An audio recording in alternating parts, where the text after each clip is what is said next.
Hi, my name is Chantel, and this is my oral presentation on Heidegger and some of his philosophies. So, starting off, his name is Martin Heidegger, and he was a German philosopher. And he was born in 1889, and he died in 1976. And Heidegger was known to be one of the most original and important philosophers of the 20th century, but he was also known as one of the most controversial. He's mainly known for his philosophical book on being and time, which also leads into one of his philosophical points, which talks about what it means to understand being itself and not just rely on the knowledge of what it means to be human. And he also really questioned nihilism, which I'll get into a little bit later. And so, starting off with question one, it says, what role did Heidegger want the German university to play in the overcoming of nihilism and the revitalization of the German nation? And so what I said was Heidegger wanted the support of the university for both himself and for the Nazi regime. Even though Heidegger did not outright support the Nazi Party and what they believed in, and his views and beliefs were like different, he eventually ended up joining the Nazi Party.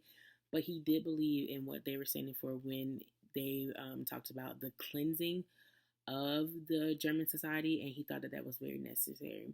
The new beginning of the cleansing of nature is how they will overcome nihilism and revitalize the German nation. Heidegger did not believe in nihilism at all, which is basically the doctrine that suggests there's a lack of belief in ethics, which goes against his entire philosophy, which there is a being. Um, Heidegger wanted the support of the university for himself and for the Nazi because he truly believed that with the cleansing of the society, it would help revitalize the human nature, and it would start off with the university because that's where like everyone gets their knowledge from and everything like that.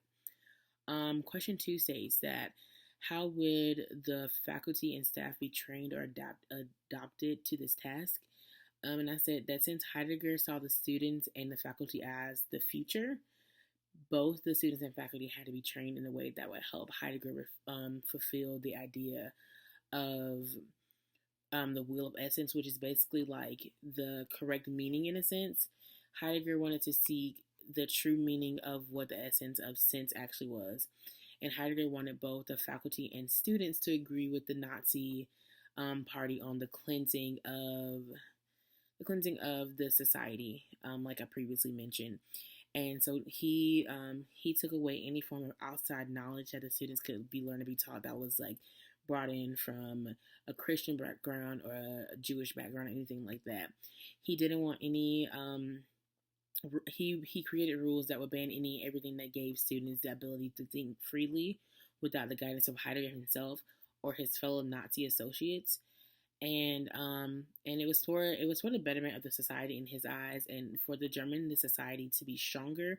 The faculty and students had to all have the same mindset and the same way of thinking, so they all had to believe that what was right in their eyes, in the eyes of Heidegger, and the eyes of Nazi, would be better for the entire society of German citizens. And question three says that what are the connections between Heidegger's philosophy and as rector of the university? So basically, what I wrote was the connection between Heidegger's philosophy and as rector of the university, in a way, were both pretty similar.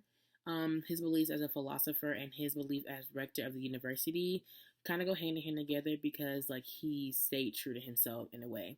Heidegger believed, in a sense, controlled more of what he did as rector of the university because he still had the same ideas and the ideas that stated that he cared more about the individual and less about the society, whereas even after he became a part of the Nazi Party, which was more focused on the society and not the individual, he still let his like beliefs as a philosopher travel into what he did as a leader.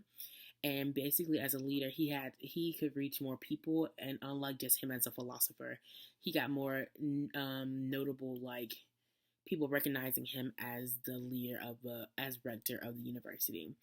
And so Heidegger's focus as rector of the university believed in the laws of nature, and which said you care like basically what we've gone over in core 201 and 202.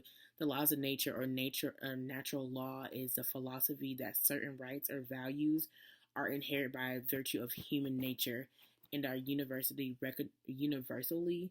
recognizable through human reason. And what in the eyes of Heidegger is basically saying that like the individual is more important than like the society, and the individual can help better the society. Whereas the Nazi Party was more based on what the society, like what they could do for the society, not the individual. And though he joined the Nazi Party, doesn't necessarily believe he believed in that. And so basically, that's what I have for Heidegger and his beliefs and how him and the Nazi Party kind of like kind of go hand in hand together.